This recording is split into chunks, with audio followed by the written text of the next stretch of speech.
I cannot believe that we have had a personal development podcast for over half a year. And this is the first episode I am doing on bullies and haters. So strap in, guys, because this is about to be a doozy of an episode. Welcome to the Life Coach Baker podcast, the place to be to gain a rock-solid mindset, create powerful habits, and leap into the life of your dreams. I'm your host, life and mindset coach, entrepreneur, and goal-smashing extraordinaire, Nicole Baker. I am here to bring you actionable and applicable tools that you can use in your own life to launch yourself forward, to gain that clarity, and to ignite your motivational fire in order to achieve anything your heart desires. If you have a dream that feels crazy ambitious, if you are an aspiring achiever, or if you know that you are ready to leap into a life that you absolutely love, then you are in the right place. I'm so happy to have you here, and let's dive in. I know that on this podcast, for all the listeners, I know that there's a lot of, I'm going to say different people. And when I say different, I mean there's like artists, there's entrepreneurs, there's people who don't fit into the quote unquote normal mode. Thank God that is what this podcast is for. It is for people who do not fit into that mold. But as one of those people, and I'm sure you can relate to this too, the people who don't fit into the normal mode often get bullied, hated on, and it sucks. And whether it was when you were a little kid or whether it's now, it is never a good feeling. However, I'm going to share with you guys a little secret tip that I have started way back when I started this business, way back when I started this podcast, way back when I started even posting on Instagram and coaching people one-on-one. Basically, when I started using my voice in a powerful way, I made a really strong rooted decision. However, before we get into the decision, I want to do a YouTube review of the episode. That's right, guys. We're not only on iTunes, we're not only on Castro, we're not only on Spotify, we're also on YouTube. So I want to open up because I know a few people have said, I really want to leave an iTunes review, but I don't have iTunes. And I'm like, oh my gosh, no problem. We now have YouTube. So if you want to leave a YouTube comment, you will also get a shout out on the podcast. But today's review is a little special, and it actually ties in directly to what we're talking about. And to be honest, I was a little bit nervous to talk about this review because I bet you guys have probably guessed by now, it's a hater. And you know what? I don't know if you guys know this, but there's about 1,000,001 trolls on YouTube.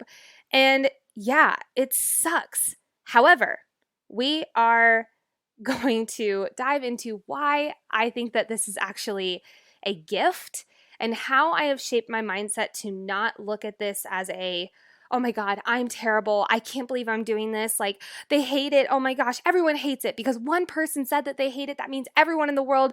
And my brain explodes in fear, anxiety, and then I shut down. I stop taking action, and my dreams, guess what?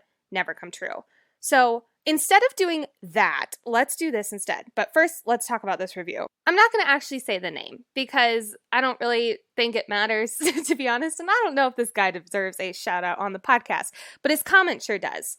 Because on the last podcast episode with Keanu Reese, and also it's Keanu Reese, not Keanu Reeves, guys. I've had several people reach out to me.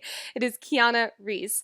Someone posted on the episode, they said, 11 seconds, very hot schoolgirls online.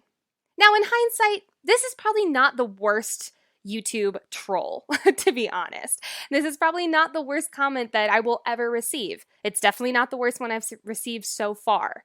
But I want to point this one out because when I first read that, I was like, oh my God, someone didn't like me. And it's like, okay, hold on. That's not how this works. So when I decided to start my business long time ago, I made a very important decision because I don't live in fairy princess land, despite what some of you guys think. I don't live in fairy princess land, and I know that there's going to be haters. There's going to be people who comment on my stuff with rude sayings. There's going to be people who DM me with hateful things. There's going to be people who comment on the podcast or rate it 1 star or whatever. I know that's going to happen. I'm not stupid. But I knew that when those things happen, as a kid who was bullied, I can immediately be triggered and I can immediately go into the fear of rejection, shut down, won't achieve anything, will stop taking all action, and will just sit there in the dark. I don't know if you guys realize this, but that's not me anymore, and I hope that's not you either. So I made a decision that whenever I get a comment like that, or any kind of saying like that, I will celebrate the crap out of that comment. Now, a lot of people are like, Nicole, do you need your brain checked? Why would you celebrate? That's so silly. Of course it's silly. But here's the deal. I decided to, instead of looking at it like, oh my gosh, someone hates me, I'm going to look at it instead like, oh my gosh, I am using my voice so powerfully. I am speaking out. I am taking action so strongly that someone feels threatened enough to tear me down. How cool is that? To be honest, it feels really cool, and it makes me feel awesome, and it makes me feel like I have the strength and the power and the gumption to keep bulldozing my way forward. Now, please take on this mindset around this, because this is an adapted mindset of what I used when I was a little kid. Like I said at the beginning of this episode, there's a lot of artists on here. There's a lot of performers. There's a lot of entrepreneurs. There's a lot of people who are quote unquote different. This probably manifested some bullying when we were little, and or some haters when we were in college, or whatever that looks like for you. I don't know your personal life, but my guess is that we've all had a hater in some kind of way. And I can't believe we haven't talked about this on a personal development podcast, because it's wild that one of the main topics about personal development is how to not listen to the people who try to tear you down. Because when you start to believe in the mindset, when you start to get in touch with the woo, when you start to manifest your dreams and start taking crazy, amazing action, there's people, some of them loved ones, some of them super not. We'll start with the loved ones first. There's loved ones that say, oh my gosh, I so support you in your dreams, but I don't want you to get your feelings hurt, or I don't want you to get disappointed. Let me ask you, is that someone who is pulling you back, or is that someone who is pushing you forward? 1,000,000% holding you back. My sister's future mother-in-law, shout out to Linda Ayala on here, she said it perfectly just a few days ago. She said, it's like the crab effect. Whenever crabs are all in a pot, one of them tries to escape. They'll try to like get out and like go, and it's possible because they can climb out of that stuff. But the other crabs will pull them back down. This is like a scientific experiment. Please go check it out. I don't know the name of the scientific experiment. Just Google crabs in a pot. Please don't do just crabs. But the thing about this is that there are people out there who will see you trying to escape, that will see you trying to reach for more and trying to break out and get free. And they will pull you back down, consciously or unconsciously. But y'all, it is real. I want you to think about right now, who are some people in your life that possibly, well-meaning, try to pull you back in? I believe we've talked about this on the podcast before, but I'm going to discuss it even more in depth this time, because you are a medium, an exact medium of the 5 people you hang out with most. So I want to let that sink in. And I really want you to think about, who are the 5 people I hang out with the most? Pause this episode right here and now and think about it. Write it down, whatever that looks like, but really think about it. Who are the 5 people I hang out with the most? I will tell you, when I first heard this exercise, I think this is one of the most powerful things that launched me forward in personal development. I wrote out my list of 5, and I was horrified. And I don't say that lightly. I was horrified because the people that I was hanging out with most were my crabs. They were the people trying to pull me back down. And I was so afraid at first because I knew what that meant. that meant in some way or another, I have to distance myself from these people. Now, some of them were really kind and really like kind of just organic distancing. Some of them I had to sit down and say, I don't see a future for our friendship. And it was like a breakup. But let me tell you, it was one of the most powerful decisions I have ever made. And when I got that energy out of my life and I replaced it with someone who was where I want to be, I made the most amount of progress that I've ever made in my personal development journey. That's when I started running. That's when I started eating really healthy. That's when I started getting up early and really committing to a morning routine. And those are the things that really have changed and shaped my life, guys. So I want you to look at your core 5 and put a little check mark to the ones that you're like, okay, this feels good. These people either support me or they make me feel like I need to reach for more.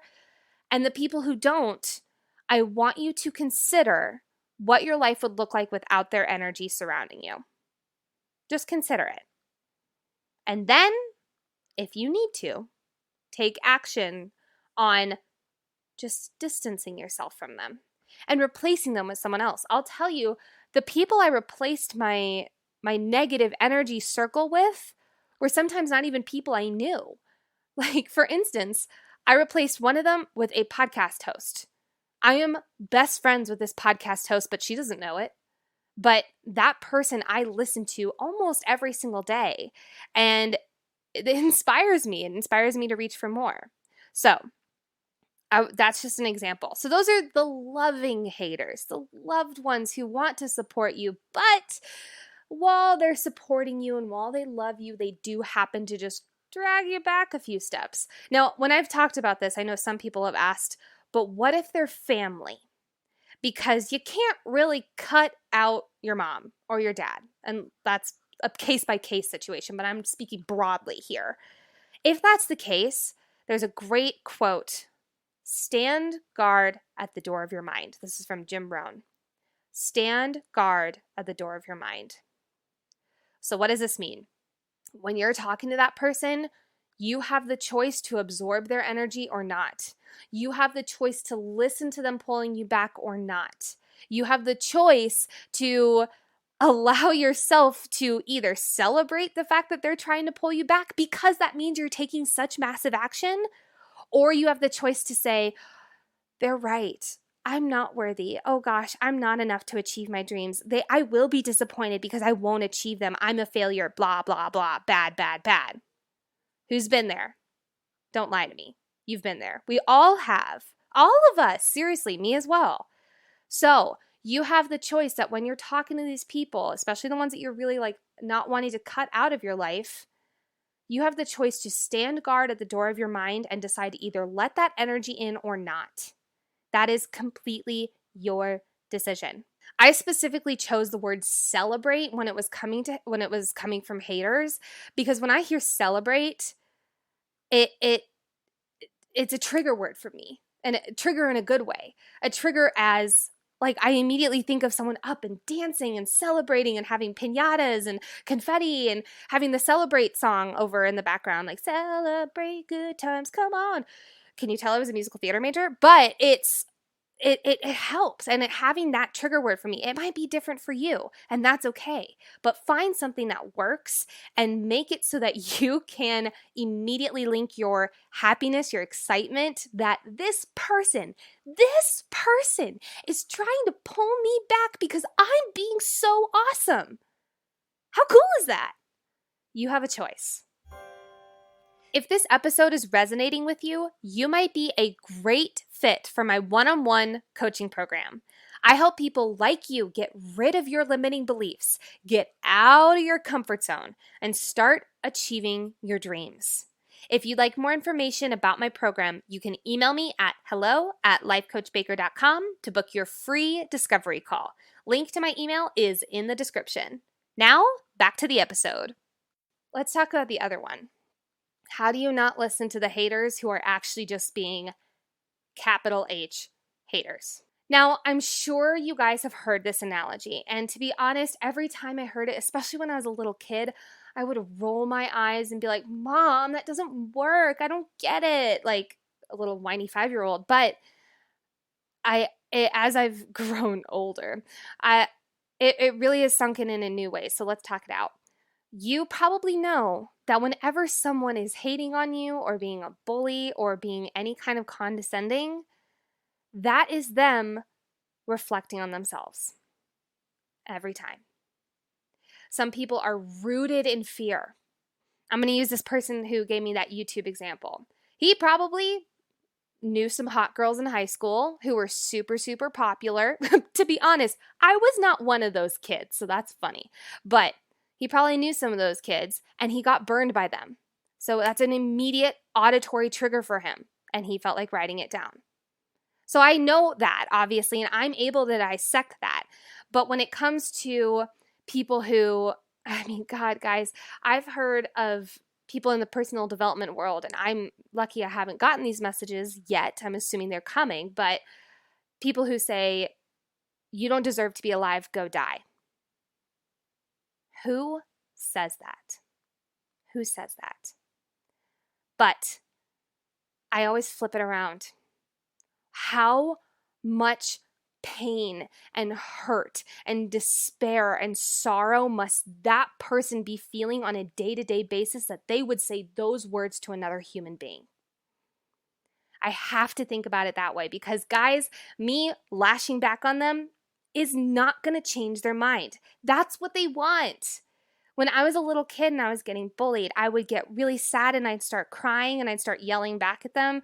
I was a very gusto kid and very sensitive. Hello, empaths out there. And it was exactly the reaction that they wanted. And I was giving it right to them on a silver platter. So guess what? They kept coming back for more. But here's what I learned. When I started switching my actions, this is really cool. When I started instead laughing, I laughed with them. Ha ha ha, you're funny. It freaked them out. They looked at me like I had 5 heads. Guess what? They didn't come back to me very often after that. Now, of course, that's kind of a cookie cutter example. I'll say this was like the early 2000s. Kids are a lot more mean and creative now. But what I'm saying for the people who have gotten burned by those people and they're letting that fear of rejection, fear of failure, that those experiences embedded in them, if that is still running your life, I have an exercise for you. And this is a hard one. And it's probably not going to happen in the duration of this episode, but it's something worth diving into. It's called Ho'oponopono. What did you just say, Nicole? Ho'oponopono. It's a Hawaiian form of forgiveness. Now, before you're like, what is this girl talking about? This is so weird. This is a neurolinguistic programming like tool 101. I have used this on literally every person I have had bad blood with. And it's not a huge long list, but I'm very open about this. I had a domestic violence relationship. I used this with him and I have no fear or anger towards him anymore. I use this with the kids who bullied me. I use this with every single negative comment I get. And all it is closing your eyes, bringing to mind that person, clear as day. See them standing right in front of you. And just repeating the words over and over and over again. I'm sorry. Please forgive me. Thank you. I love you. I'm sorry. Please forgive me. Thank you. I love you. Over and over and over again. Like I'm talking like 5 or 6 minutes worth. But what happens when you do this is you're healing. I'm going to use my Bullies example because this is a really good one. And I want to preface this. I'm not sharing this story to have a woe is me party. I'm sharing this story to show you how freaking powerful this is. So when I was a little kid, I was at a pair of twins birthday party. And during the birthday party, they locked me in the bathroom. They started banging on the wall. They started screaming at me terrible things and lots of loud noises, lots of really rude sayings coming my way. And as you can imagine, it was really terrifying. It was not a fun experience as a little kid. But several years ago, and I noticed that whenever I thought about that experience, I would shut down. I would get so afraid. Loud noises would suddenly like absorb my brain. I wouldn't be able to think of anything else. It was a very traumatizing experience. But I did this experience. I saw those 2 twins standing right in front of me. And I said, I'm sorry. Please forgive me. Thank you. I love you. Now, a lot of you might be saying, no, you don't. No, you don't forgive him. No, you're not sorry. Why would you be sorry? Here's how I take it. And this is where I do a different modified version of Ho'oponopono. I talk to myself as a little kid. I say, I'm sorry. I'm sorry for letting that experience be so triggering. Please forgive me. Please forgive me for being so afraid in that moment. Thank you. Thank you for being so strong. Thank you for being so resilient. Thank you for going out back to the party with your head held high like nothing had happened. And I love you because I love that little girl. She was scared. She was sad, but I love her. Now, here's where I'm going to get into the third part of this episode, which is gratitude. Shocking, I know, I'm talking about gratitude. But I am grateful for those experiences, every single one of them. And I hope that you can find gratitude in them too. Because without those experiences, you would not be standing here, the resilient badass that you are today. You might be rolling your eyes saying like, oh, Nicole, like I didn't become resilient from those. You're wrong. Every single one of those experiences, you walked out of there with whether your head was held high or it was down, but you did not shut down and become a blob of a human being. You are still standing here. You still followed your dream. However big, however small you wanted to make that, but you still followed your dream. And you're still standing right where you are today. You are still reaching for more. You're still reaching for growth. Allow those experiences to be a part of it and a part of your story of your resilience. I am so thankful for those girls who screamed at me in the bathroom. I am so thankful for the guy who gave me bruises and I lied about them to my parents. I am so thankful for those experiences because without those, I would not be standing where I am today. Does that mean I wish them on anyone else? Hell no. But I'm so grateful that I went through them because I am who I am today. I have the experiences, I have the relationship, I have the resilience, I have the energy, I have the power because of those experiences and because of many more. Allow yourself to feel gratitude for them. And this takes a while. I'm going to say for the relationship one, it took me 6 years. 6 years to get to where I am today about it. But I am so grateful because that little girl, that girl who was experiencing that girl who was lying, that girl who was terrified, oh my God, I forgive her for lying. I forgive her for everything that she went through in that moment. And one of the coolest parts is that moment led me to giving speeches about it. And that was the first time I started publicly speaking, not as an actor. So those speeches started launching, to be honest, probably what this is today. Without that experience, I wouldn't have had those experiences moving people. I was able to talk and be vulnerable and have women looking back at me and sharing their stories with me that are things that I could never even have imagined. But because of that experience, I was able to have those moments with those women and talk to them and be with them in the healing. Oh my God, I'm so grateful for that. So this is obviously a very vulnerable episode, but I wanted to be really clear with you guys that there's so many forms of bullying and haters. There's the ones from our past who still have ghostly presence over us.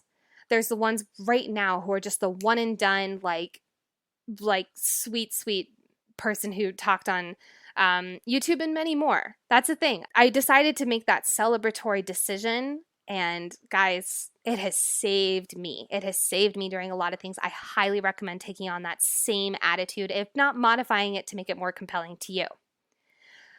Bullies can also take form of family. And your core 5, the crab example is a great example because you're going to want to reach for more. You're listening to this podcast. You're an achiever. You're going to want to reach for more. And that's beautiful. That's amazing. Please keep going. And when people try to hold you back, you stand guard at the door of your mind. You get to decide to listen to them or not.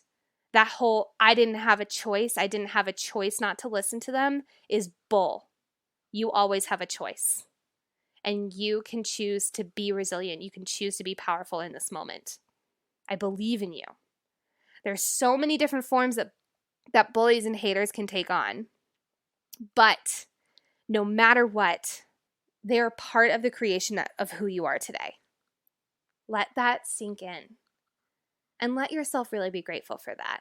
And if you need to go through Ho'oponopono with saying, thank you, I love you, please forgive me, that's beautiful. I'm going to share one more story before we hop off.